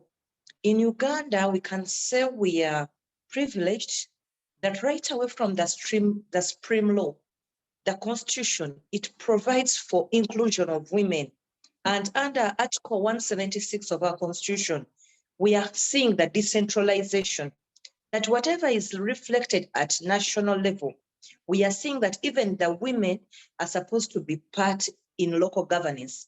We have a provision that a third of every leadership in this country, and that's now for Uganda's case, is supposed to be for women. We have women's seats. I heard Umaru say that it's not yet clear, but in Uganda, we have even in parliament, it starts from parliament, then the local governance where I've been, we had seats preserved for women. So that gives us a leverage to now talk about women local governance, given the policies are very clear. That's what I should invite you to each one of us worldwide to check as far as the legislation is concerned. Uganda has different local governments. Some of them are urban, others are local. We have over 135 districts, but we also have 31 municipalities and many others. Why am I bringing this? It's so common for talking about the digital connections when the places are so urban. In the far deep areas of our places, we don't have internet, which is still a challenge. I'm glad the very person who has just finished, Honorable, you also talked about the digital connections. If we are still having issues of infrastructure like how it is here in Uganda, and it's so common in Africa and most of the low developed countries, that if we don't have yet connection for internet, however much we shall need the digital tools, we can't use WhatsApp, one cannot use Facebook, one cannot use Twitter, and even spreadsheets, however much they want to be included in this digital world. So generally, I would say, as long as we first handle the legislation, then also see what is provided for under local government for the women, then after look at the connectivity. Are we able to have connections up to the lowest woman? Many of us have smartphones, but now this is for the few urban dwellers who can afford them. So the challenges are still existing. In Uganda, if we are having 29.1% of the population, which is now connected, and much as we are having 13.92 million internet users, but the access is still low. And this is also the same that is being reflected by a few people, like 200 who are on Facebook. We are also having the 418,000 on Twitter. So however much we shall talk about our women in local governance, but when there's still little connections, it will be a gap. Even the literacy levels, that however much we want someone to use the internet, but they can only handle with WhatsApp, the groups, because it's so common with local government groups today. Most of the local governments, at least they have a group, much as it will have few users, but at least they have a group. Even talk about websites. Many of them have managed to connect their websites, though still now the accessibility and the people, the very local government councillors, to know that what's on their website is still low. Such challenges still exist, even the initial cost of establishing any infrastructure as far as digitals are concerned, the speed connections, maintenance costs are so high, and many others. Nonetheless, as Parliament of Uganda, we have now just approved, it's going to be a loan, but only to work on infrastructure of the internet in the country. We know when that is established and we get low costs of connecting to the internet, we shall at least have a very good step, and it will be a commencing point. So I want to thank you so much for this opportunity to present. I've been in local government, I know what it means. A councillor will continuously do the same role of legislation, representation, allocation of resources, and doing the oversight role.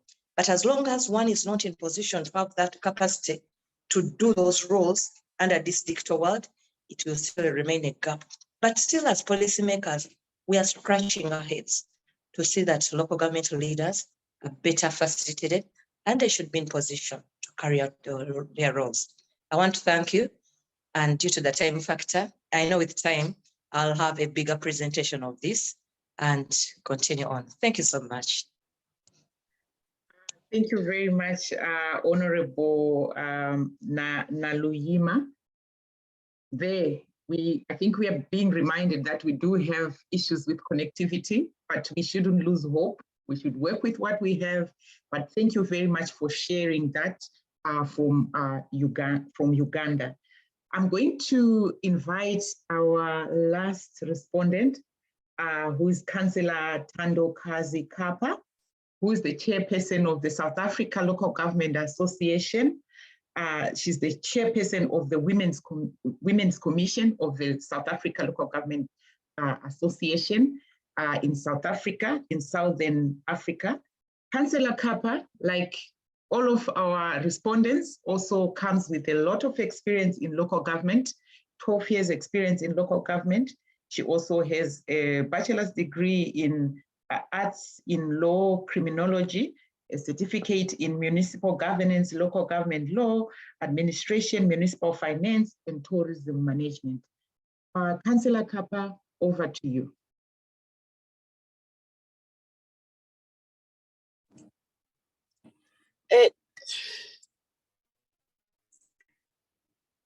Thank you very much. Greetings to you, facilitator. Let me greet everyone present in the platform. Indeed, when you talk about these tools, you are talking to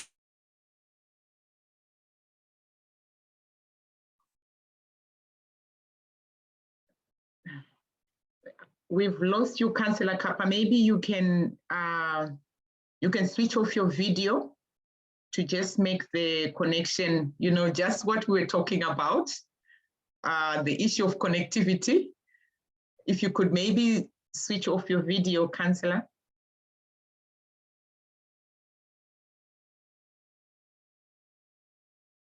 It looks like we have Councillor Kappa. I think she's dropped. She's still here though. Can you hear us, Councillor?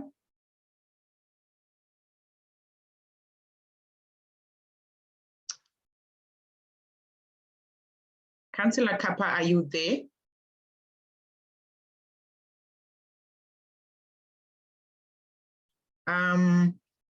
May I just suggest that while we wait for Councillor Kappa to come back, because already I think we have exhausted our 1 hour, 30 minutes. So maybe we can start to, you know, to invite comments from participants while we wait for Councillor Kappa to join us.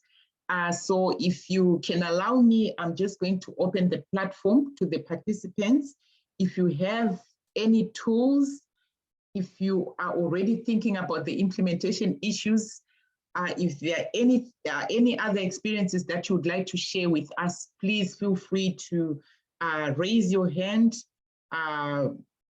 post whatever you have, whatever ideas you have in the chat box.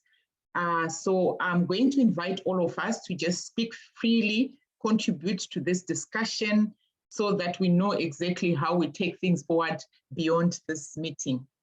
So may I invite you to raise your hand, express your intention to speak so that we can hear from you.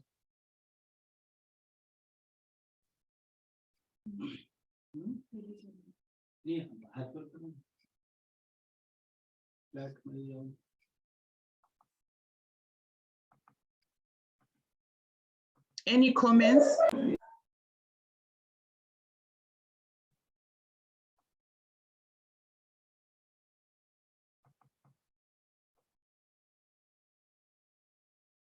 Any comments, any suggestions, colleagues?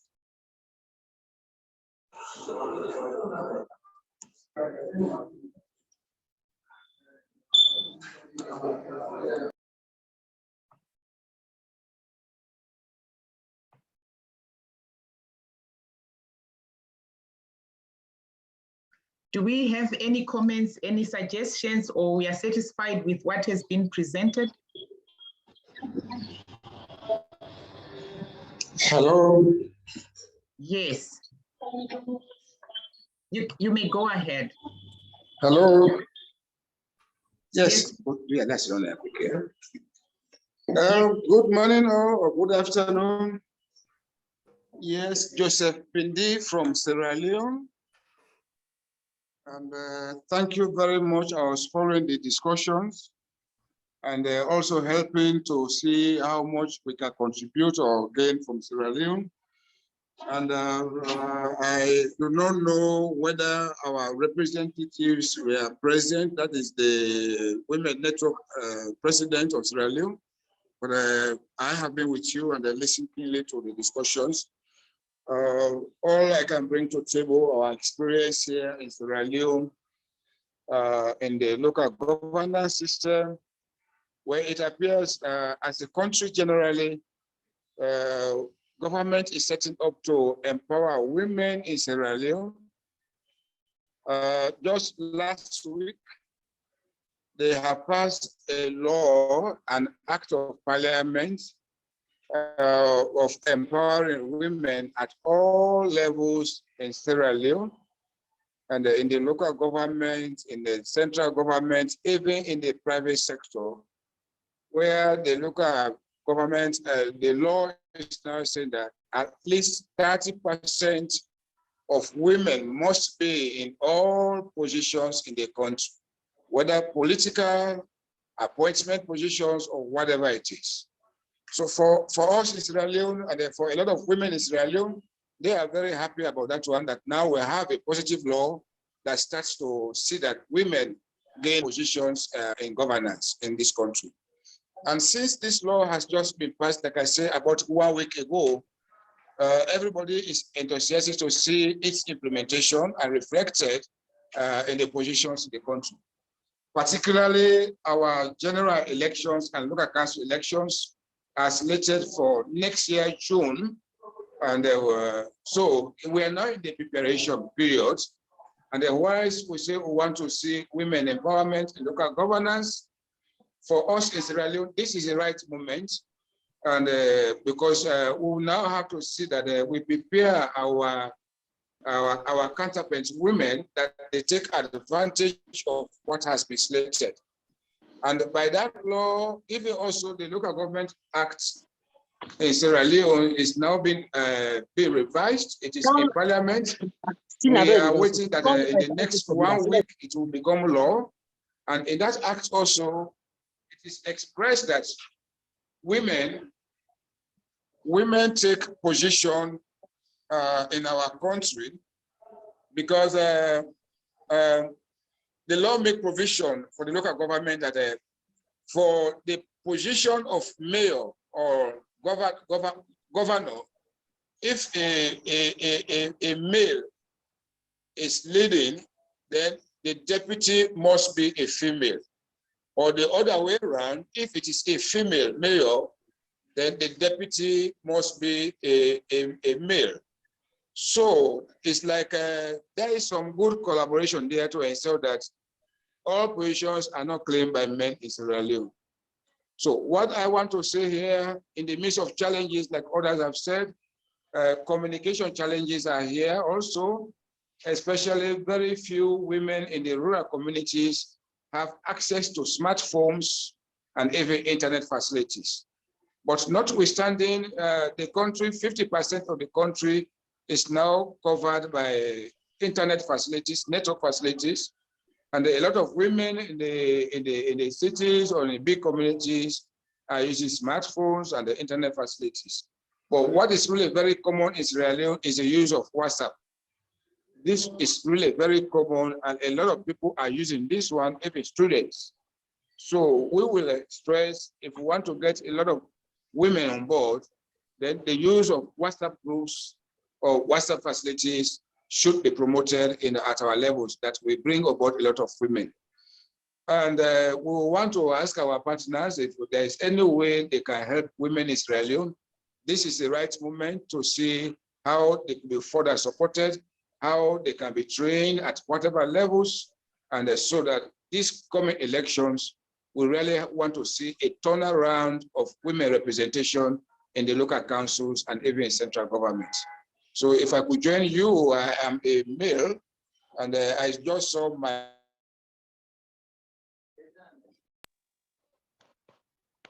Yeah, it looks like the connectivity issue is demonstrating itself even in this very platform, which I think we really need to be mindful of as we conclude this discussion, that connectivity is a real issue.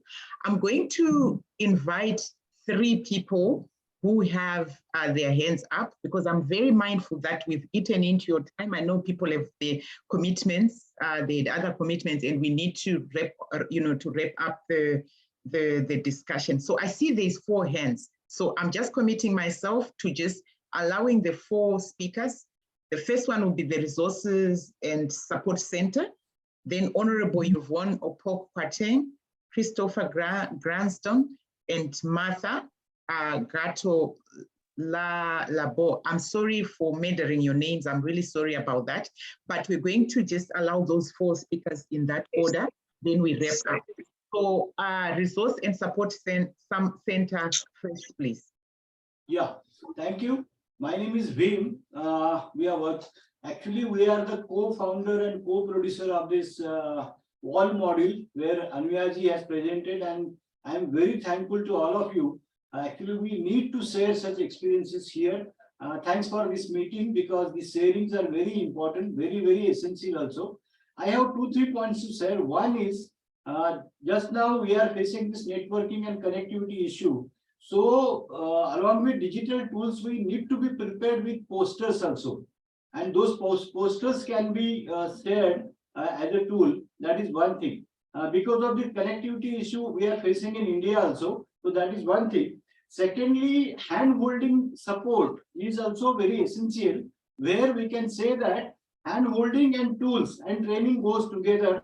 That is second thing. Thirdly, I feel that sometimes only digital tools are very useful to conduct the trainings. So that is also we should keep in mind. And finally, ex-elected women leaders can be excellent trainers for such modules. And this is our experience that 400 ex-elected women leaders are working with us as a trainer. So these are the 4 insights which we have got while training. Thank you so much.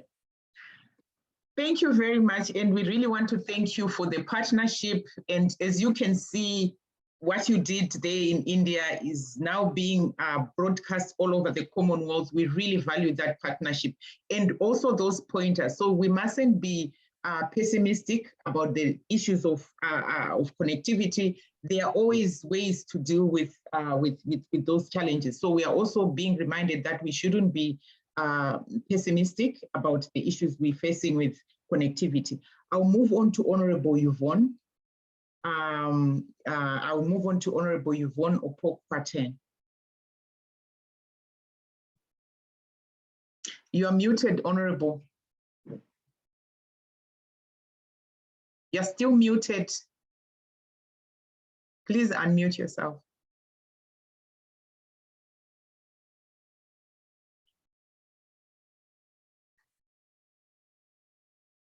While we wait for Honorable Yvonne, may I ask Christopher Granston to come on, please? Hello. Honorable Yvonne is back. Oh, please, okay. Can you hear me? Thank you very much for the opportunity. Thank you so much for this opportunity. In fact, I'm highly delighted to be part of this platform for this discussion. In fact, with what we have said so far, it tells that women, we have a long way to go. And at this time, we are on course. We want to be a par with our men because we are partners in development. In fact, what I want to put across is about the percentage. In fact, when you come to Ghana, percentage of women in leadership is very low. And I want to see this opportunity to congratulate our leader, Honorable Gladys Osei, as he spoke. In fact, he assumed this office not too long a time. And within this short time, there are a lot of things that we women in leadership, I mean, assembly women, we have been doing. Recently, we had a meeting, Women Caucus meeting, and we have drawn our action plan that we are going to implement it. It is focused on increasing women in leadership. So we want to work very hard. In fact, I enjoyed what Sir Joseph from Sierra Leone said. And I think as early as possible, our women leader will connect to him so that we get to know what they did in reaching this far. Getting a man in position and getting women as deputy is a great achievement. And we think, being West African country, we need to work toward that. I'm saying this because when you come to Ghana, as far back as 2008, the Women Manifesto of Ghana was brought up. The intention is bringing a lot of women on board in leadership. But because we have few women at parliament. Okay, so thank you very much, Honorable Yvonne. This bill is not being passed to St. Joseph from Sierra Leone for us to know what they did to raise this far. I think we are going to work on that. In fact, I missed a lot of enjoy that of the Honorable Shohonland from India. Okay. Okay, Honorable Yvonne, we will have to move on to Christopher. And that's network problem. So I think we are going to work on this so that we can. Thanks so much for the opportunity. Thank you. All right, thank you very much, colleagues. We're very much mindful that we have, we've gotten into most of our time. So we just need to wrap up nicely. So I'm just going to ask Christopher to please, just make it nice and, short, so that we can conclude. I see that we do have Techno and Sankari. So please, after that, we will have to just conclude it, colleagues. I'm sorry about that, but over to you, Christopher. Good morning and greetings to everyone.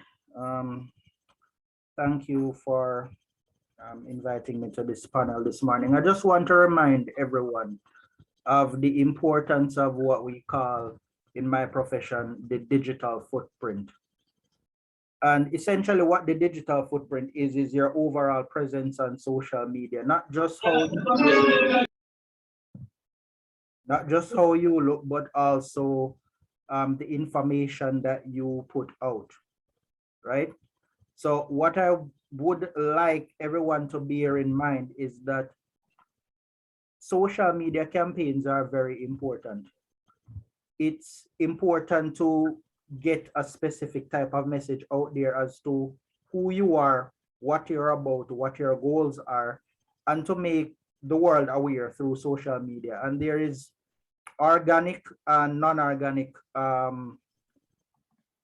marketing, essentially marketing of your ideas, promotions of your concepts and so forth, right? So the organic aspect of it is people who are naturally inclined to gravitate towards your ideas, and the non-organic is done through advertisements and so forth. And that is where the campaign becomes important.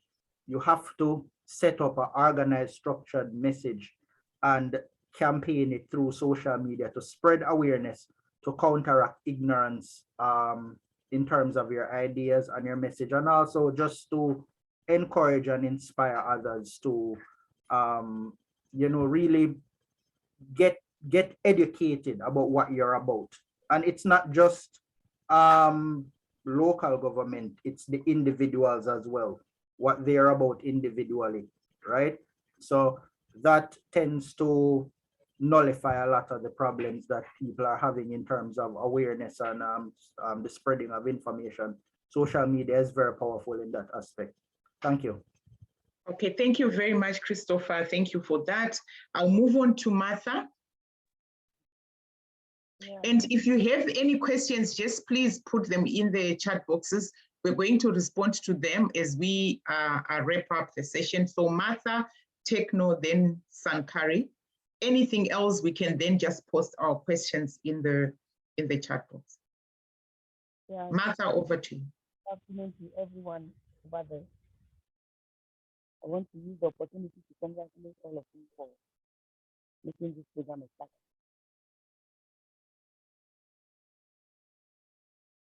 Hello, Martha, we can't hear you. You may need to place your gadget differently. We can't hear you.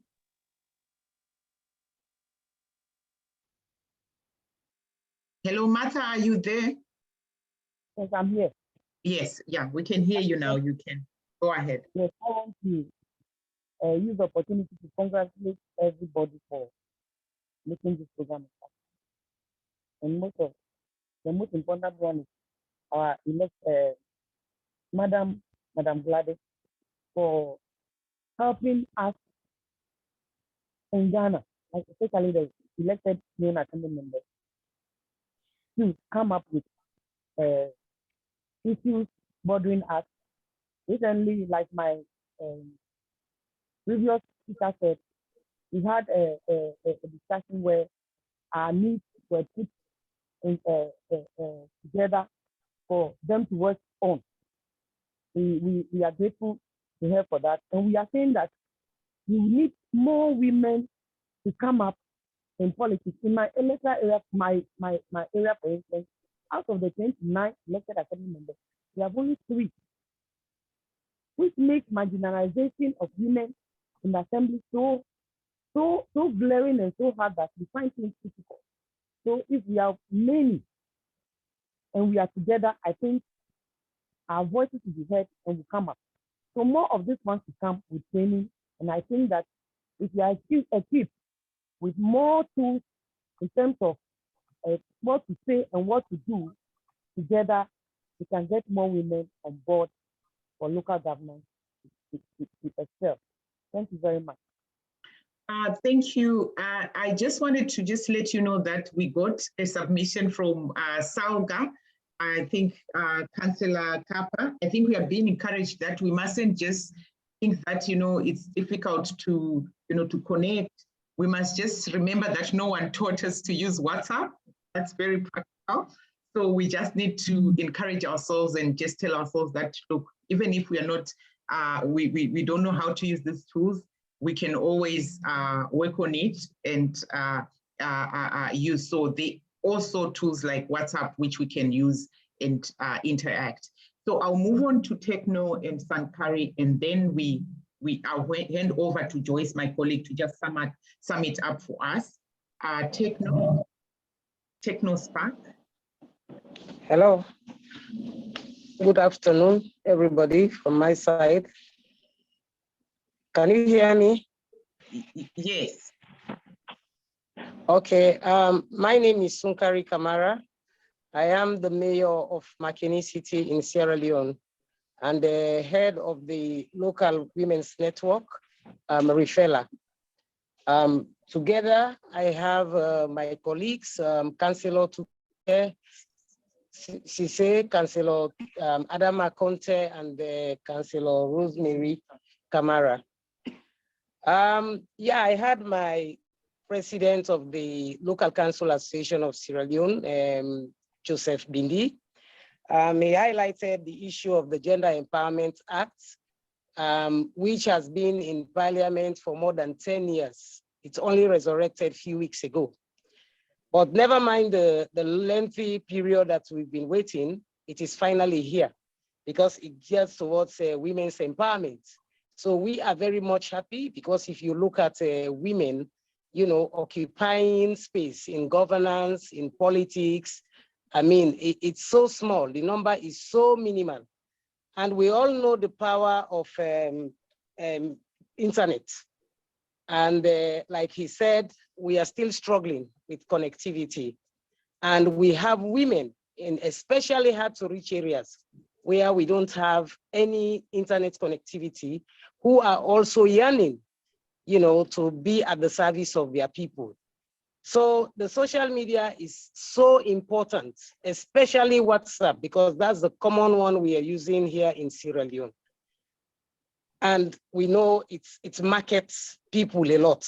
It sends information around a lot. So using it to help our female folk is also very key. And we are asking that if there is any way, we can receive assistance, especially now that our electioneering period is fast approaching. We'll be having our general elections in June. And we have so many women that we need to bring on board. So if there are issues of training, issues of even supporting in terms of even the infrastructure, because that's where we have the problem, if that can be improved upon, so that our female aspirants can have access, I think that one can be good. But the basic one that we are having has been helping us a lot. Even here as a council, the female councillors have their own their own WhatsApp group. So you find out that disseminating information, you know, about council activities, about community activities is very, very easy. But we are very concerned about those living in hard to reach areas where the facilities are not available. Thank you. Yeah, and we also have women with disabilities, you know, so it's really difficult. You know, they don't have specialized phones that will help them, you know, to be, sending messages out. Okay. Thank you very much. Thank you. Thank you. I'm just gonna request Techno Spark to speak. I had called upon you, ma'am. So please go ahead. And after that, I will ask my colleague, Joyce to summarize for us and so that we close out our meeting. Thank you very much for keeping us busy. I know that there's still a few hands that are up there, but at this point in time, may you just please make your comment in the chat. I'll read it out. Thank you. Techno Spark, please.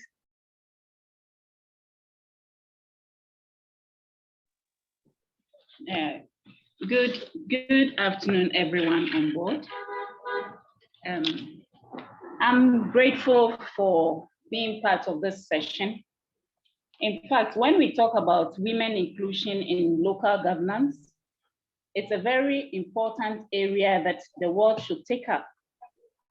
And this platform has presented us the opportunity.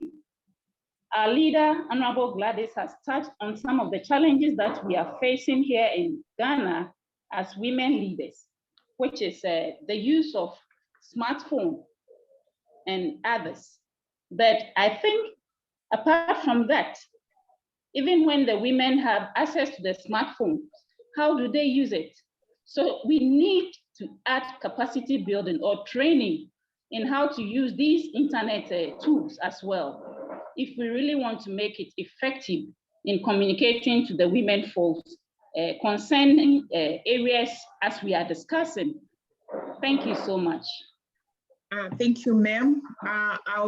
Thank you very much for your engagement, for all of the suggestions. We do have a lot of suggestions in the chat, and I think one of the things that I wanted to just raise is the issue of exclusion. And I think we must also remember that the digital tools, the digital space is also can be very exclusionary. So we need to remind ourselves of that. I also just want to thank the support and the embrace, you know, that you have shown with regards to these tools. I think we are very confident that these tools, especially from our colleagues from Europe, from Asia, and from Africa, we are confident that our members and stakeholders are interested in this kind of work. So without further wasting our time, I'm going to call upon my colleague, Joyce. Joyce is our regional manager for West Africa. She's based in Ghana. So Joyce, over to you to just summarize the outcomes of this meeting for us before we close. Okay.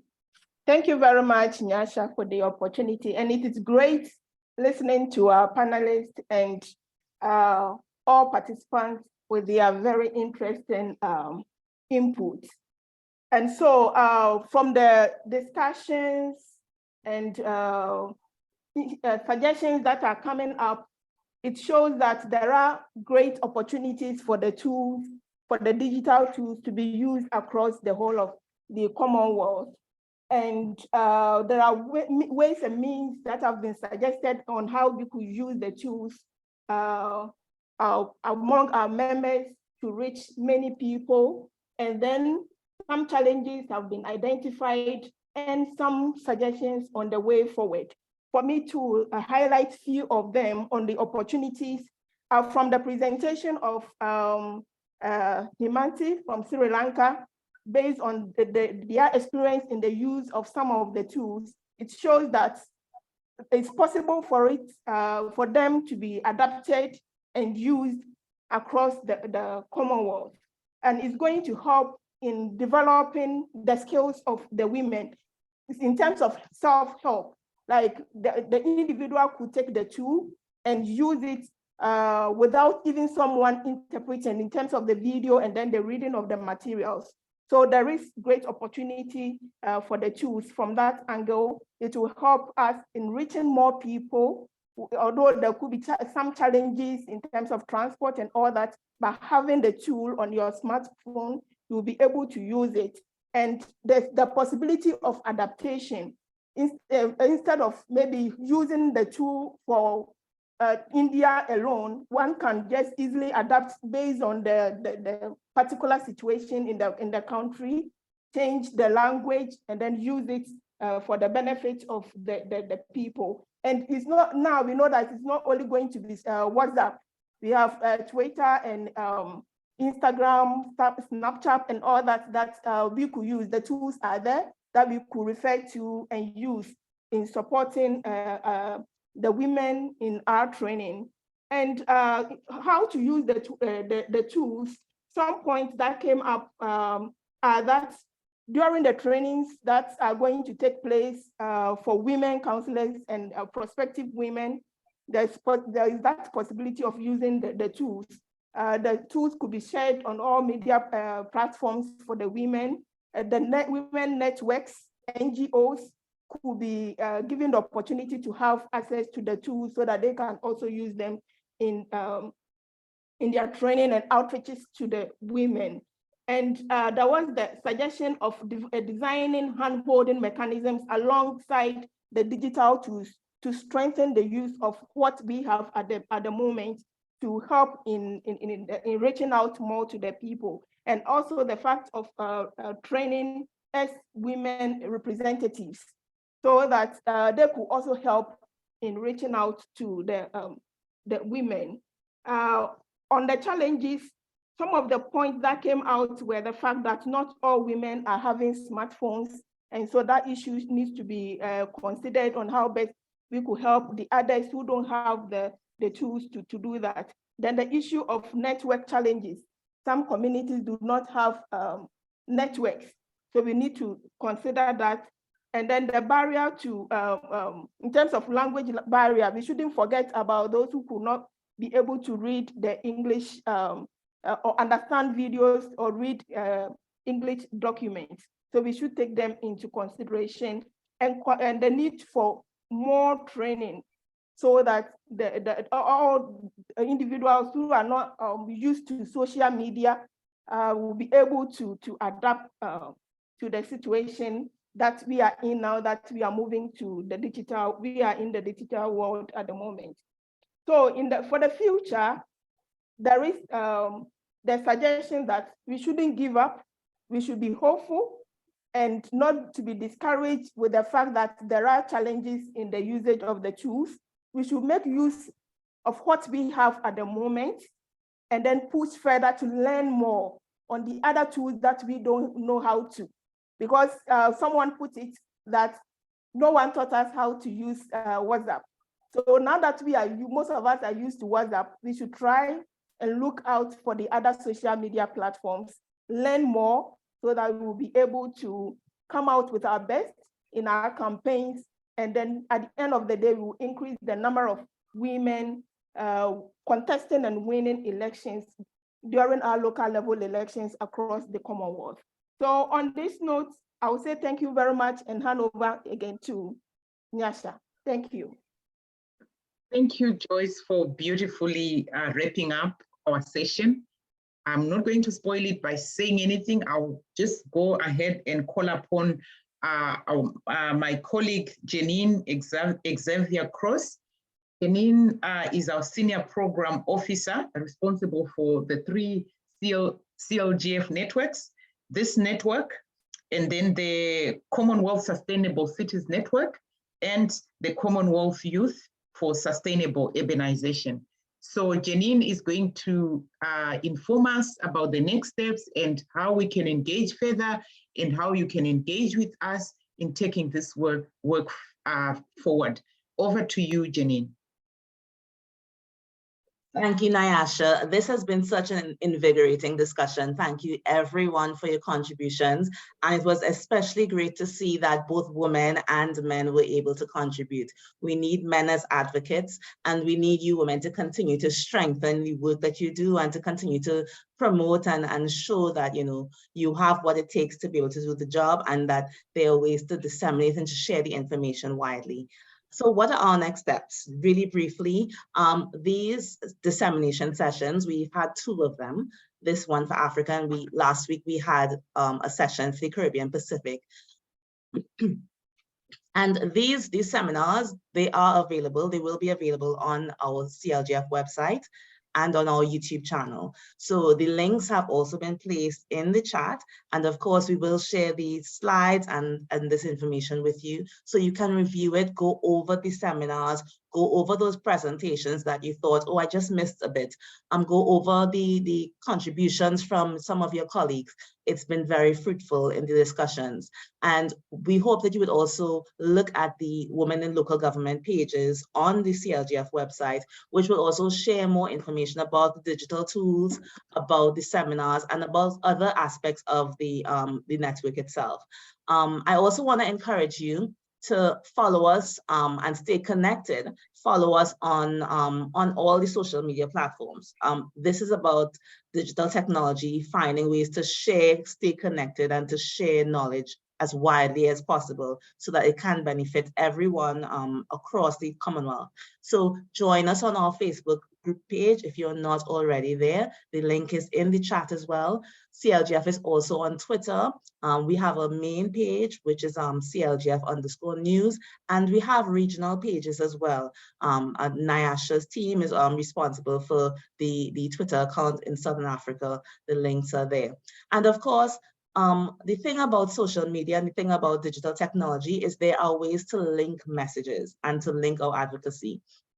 And how you share your experiences when you share on social media, use the hashtag #ComWLG. That will enable us to kind of pull from wherever you are in the world, wherever you are in Africa, Asia, etc., in Europe, whatever messages you are promoting about women's empowerment, about women's inclusion in politics. So at the end of whatever your comments are on Twitter, on Facebook, etc., put in that hashtag and it will link it. It will help us to make sure we bring the messages to the right spaces where you may not be able to be present.